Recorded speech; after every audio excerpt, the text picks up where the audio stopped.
Marc Marquez vient de balancer une phrase qui a fait le tour du paddock en quelques minutes et croyez-moi, elle va pas plaire à grand monde dans le box d'en face. Les pilotes sont égoïstes, il n'y a pas d'unité, voilà, c'est sorti comme ça, sans filtre.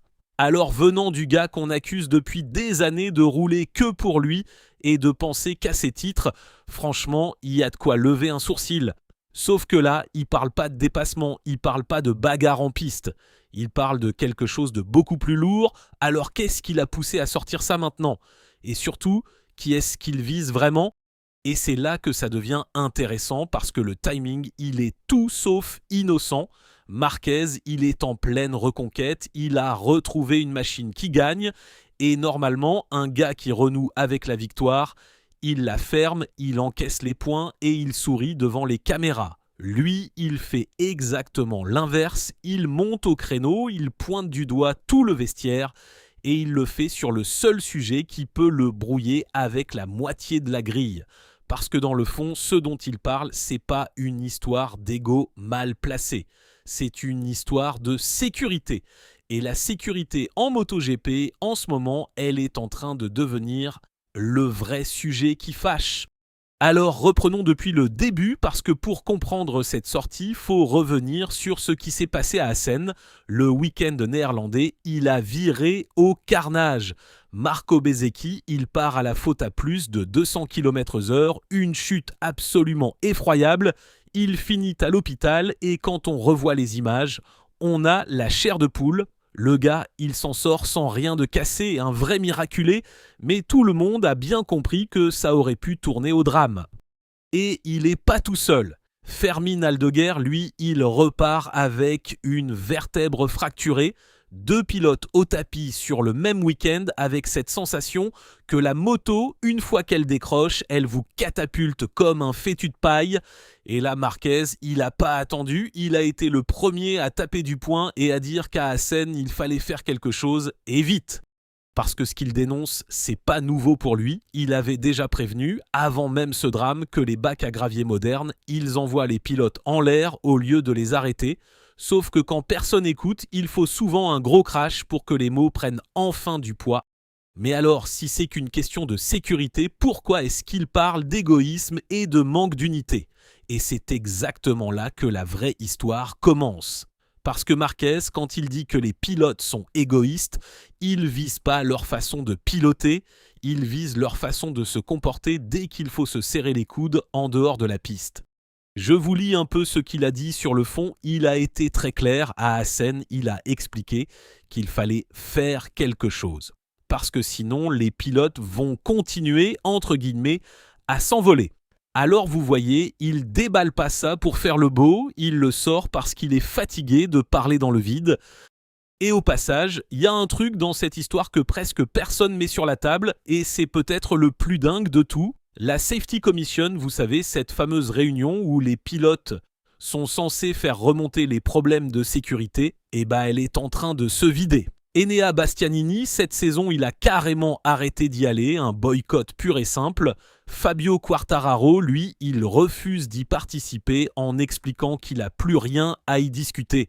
Et au bout du compte, il reste 3 ou 4 pilotes à peine qui se déplacent vraiment. Voilà l'unité dont parle Marquez, voilà le vrai problème. Et Pecco Bagnaia, il l'a dit à sa manière, lui aussi, il commence à s'agacer.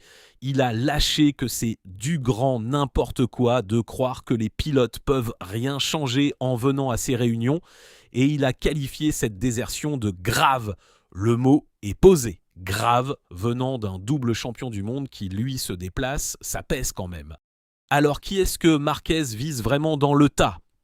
Un peu tout le monde et personne en particulier, et c'est ça le plus fort. Il vise cette culture du chacun pour soi où chaque pilote défend son intérêt, son week-end, son résultat, mais où personne veut porter le sujet collectif qui fâche. Et le plus dingue, c'est que Fabio Quartararo lui-même l'a reconnu. Il a parlé d'un manque d'unité entre les pilotes. Donc même celui qui boude la commission admet que le fond du problème, c'est bien ça. Et pourquoi le paddock se serre jamais les coudes ? Parce que ces gars-là, ce sont des rivaux avant tout qui se tirent de la bourre chaque dimanche. Et leur demander de faire front commun face à Dorna, c'est leur demander de baisser la garde Personne veut être celui qui râle, personne veut passer pour le pleurnichard de service. Sauf un. Et ce « sauf un », vous l'avez deviné, c'est lui, Marc Marquez. Et c'est là que toute l'histoire se retourne. Parce que pendant des années, on a raconté quoi sur ce gars ? Qu'il était froid, calculateur, qu'il pensait qu'à sa pomme, qu'il roulait sur les autres sans état d'âme. L'égoïste numéro 1 de la grille, le mec prêt à tout pour un titre de plus. Sauf que regardez ce qu'il se passe vraiment. L'un des seuls qui monte au front sur la sécurité, l'un des rares qui accepte de se mettre à dos la moitié du plateau pour dire tout haut ce que les autres pensent tout bas, c'est justement celui qu'on accusait d'égoïsme. On a cru que c'était une histoire d'ego. En vrai, c'est une histoire de courage. Parce que c'est facile de la fermer quand on gagne. C'est facile d'encaisser ses points et de laisser les autres se débrouiller avec le danger.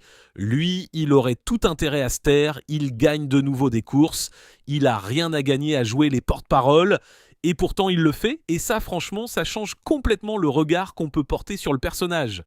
Et vous, qu'est-ce que vous en pensez ? Est-ce que Marquez joue les donneurs de leçons, ou est-ce qu'il dit tout simplement la vérité que personne d'autre a le cran de dire ?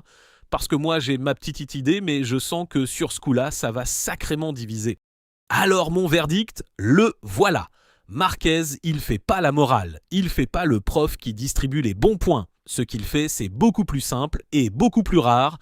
Il ramasse un leadership qui traîne par terre depuis des années, ce rôle de patron que personne d'autre a voulu prendre. La commission de sécurité se vide, les pilotes se planquent chacun dans leur coin, et pendant ce temps, 2 gars finissent à l'hôpital sur un seul week-end. Quelqu'un devait parler. Il a parlé. Et c'est pour ça que sa phrase, elle dérange autant, pas parce qu'elle est fausse, parce qu'elle est vraie et que personne aimait se l'entendre dire. Traiter tout le paddock d'égoïste quand on a soi-même cette réputation collée à la peau, faut oser, hein ? Et lui, il a osé. Est-ce que les autres vont le suivre ou est-ce qu'ils vont lui tomber dessus pour se donner bonne conscience ? Ça, on le saura dans les prochaines semaines. Mais une chose est sûre, sur ce sujet-là, Marquez vient de se placer tout seul devant et il a pris le rôle que le plateau entier fuyait. Et quelque part, c'est presque ironique que ce soit lui, entre tous, qui devienne la voix de la sécurité en MotoGP. J'espère que cette vidéo vous a plu et si elle vous a plu, n'hésitez pas à la liker, la partager et lâcher votre avis en commentaire. Alors vous êtes plutôt Team Marquez qui dit tout haut ce que le paddock pense tout bas ou Team il ferait mieux de balayer devant sa porte ? Dites-moi tout ça en commentaire. On se donne donc rendez-vous très vite pour la suite.